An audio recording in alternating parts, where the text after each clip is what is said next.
Assalamualaikum warahmatullahi wabarakatuh. Waalaikumsalam warahmatullahi wabarakatuh. Bismillah, alhamdulillah, wassalatu wassalamu ala rasulillah.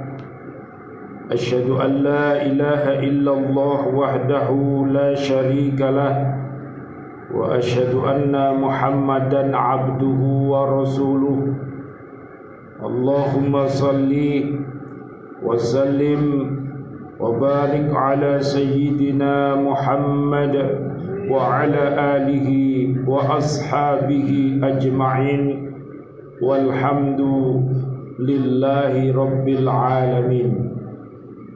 Hadirin jamaah Masjid Al-Ikhlas yang dirahmati oleh Allah Subhanahu wa ta'ala, bi'aunillah, bi'idnillah, biridhoillah.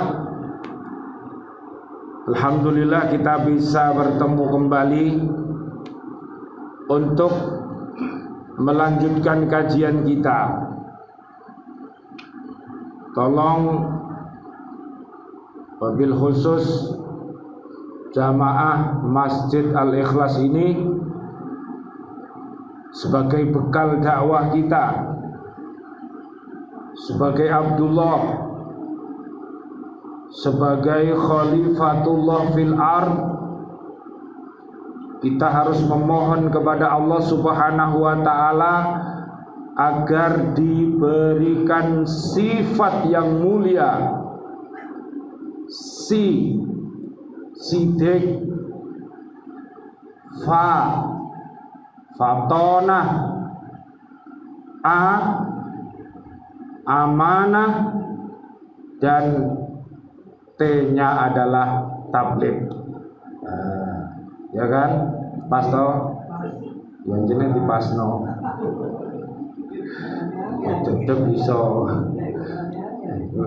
Kangel Pak wis sedep metu tak tono.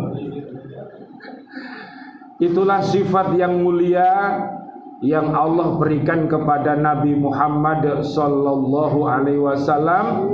Allahumma shalli wa sallim alaihi. Para umatnya pun harus mempunyai sifat empat itu.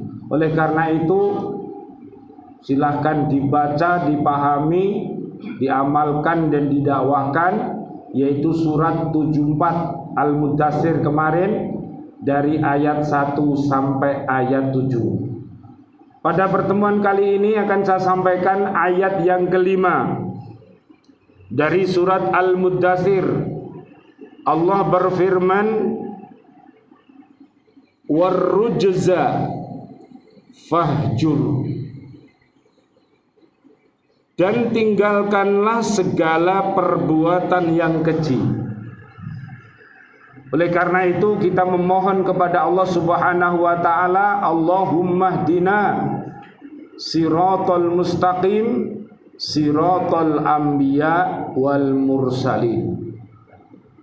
Allahumma khtim lana bil Islam, Allahumma khtim lana bil iman, Allahumma khtim lana bi husnil khatimah, wa na'udzubika min su'il khatimah, wa na'udzubika minal kafirin, wa na'udzubika minad dhalimin, wa na'udzubika minal fasikin, wa na'udzubika minal munafikin, wa na'udzubika minal musyrikin.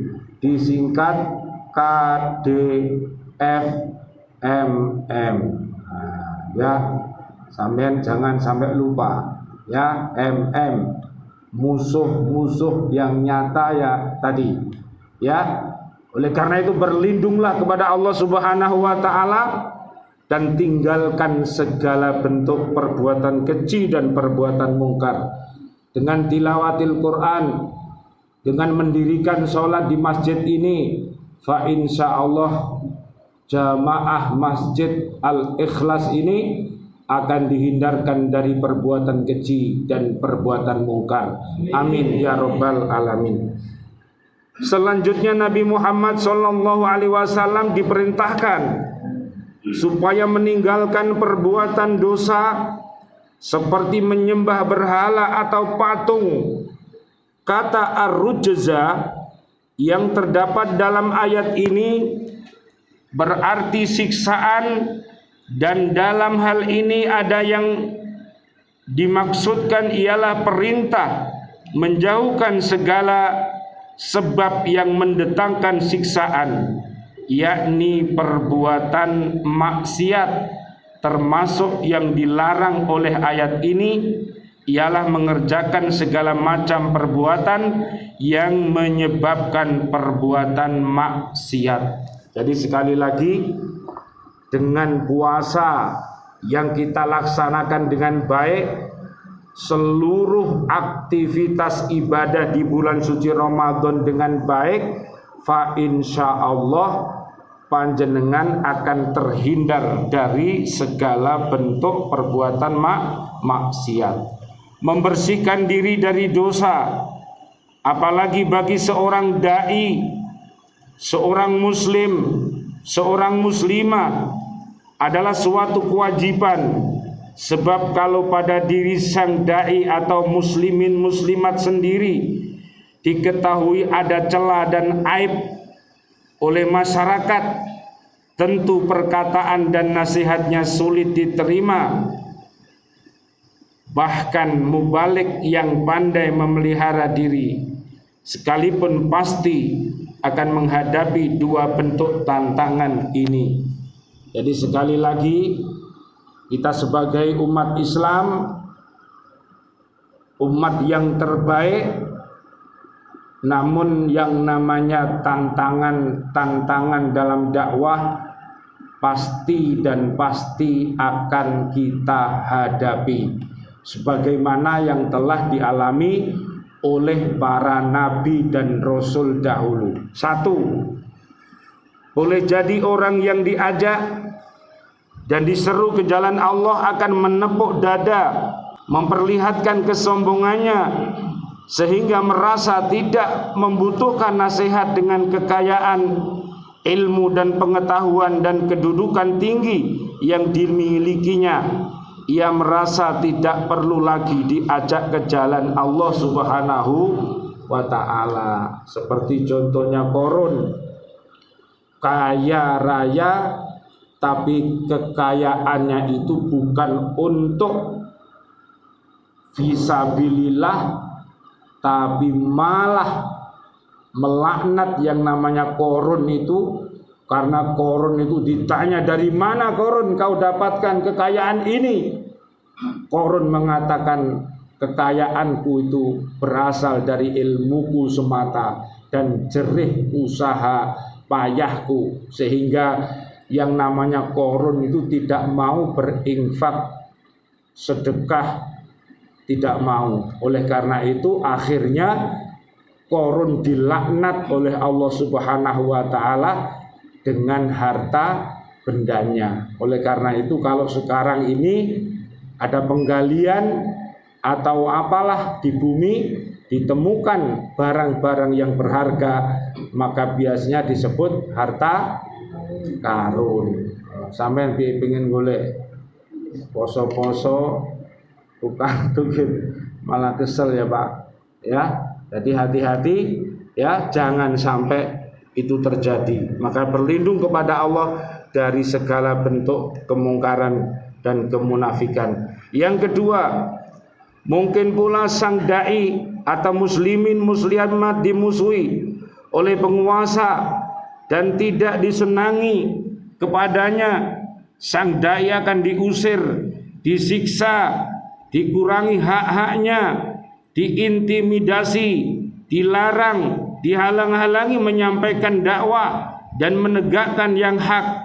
Semua itu merupakan akibat yang harus dihadapi bagi siapa saja yang berjihad di jalan Allah, memelihara diri dari segala tindakan dan perkataan yang melunturkan nama baik di mata masyarakat, adalah sebagian dari ikhtiar dalam rangka mencapai kesuksesan di dalam berdakwah. Jadi sekali lagi mohonlah kepada Allah Subhanahu wa taala agar bisa, yaitu haji. Apa Pak? Haji apa ini? Hati adalah hakko tilawati. Hati hakko tilawati itu harus senantiasa dilakukan. Yang kedua Allah minta hatu hakko tukoti, ya. Yang terakhir adalah haji. Wes haji Pak? Ya berangkat toh. Ya hakko jihadi. Ya, nanti sampean lihat ya di surat Al-Baqarah ayat 121, hakko jihadi. Hakko tukotihnya Ali Imran 102. Kemudian hakko jihadihnya ada di surat Haji. Loh Pak, pas ya Pak? Dua-dua namanya haji, hakko jihadi. Loh Pak, ya ayatnya 78. Mudah-mudahan Allah Subhanahu wa taala senantiasa melindungi kaum muslimin, kaum muslimat yang ada di bumi kita ini mendapatkan rezeki yang mulia dan maqamah mahmuda, panjang umur, bil barokah wa bi taatillah, sihah wal afiyah wa husnul khatimah nantinya. Dan doa-doa kami untuk saudara-saudari kami kaum mukminin, kaum mukminat yang ada di bumi ini yang sudah wafat, para pendiri Masjid Al-Ikhlas ini, para jamaah, para kiai, para ustadz, ya, para muadzinnya, pecinta Masjid Al-Ikhlas ini, kita selalu doakan Allahumma anzilir rahmah wal maghfirah wan ni'mah wal jannah. Amin ya rabbal alamin. Rabbana ighfir lana dzunubana wa li ikhwanina alladhina sabaquna bil iman wa la taj'al fi qulubina ghillan lil ladzina amanu rabbana innaka raufur rahim. Amin amin ya rabbal alamin. Wal afu minkum. Wassalamu alaikum warahmatullahi wabarakatuh. Waalaikumsalam warahmatullahi wabarakatuh.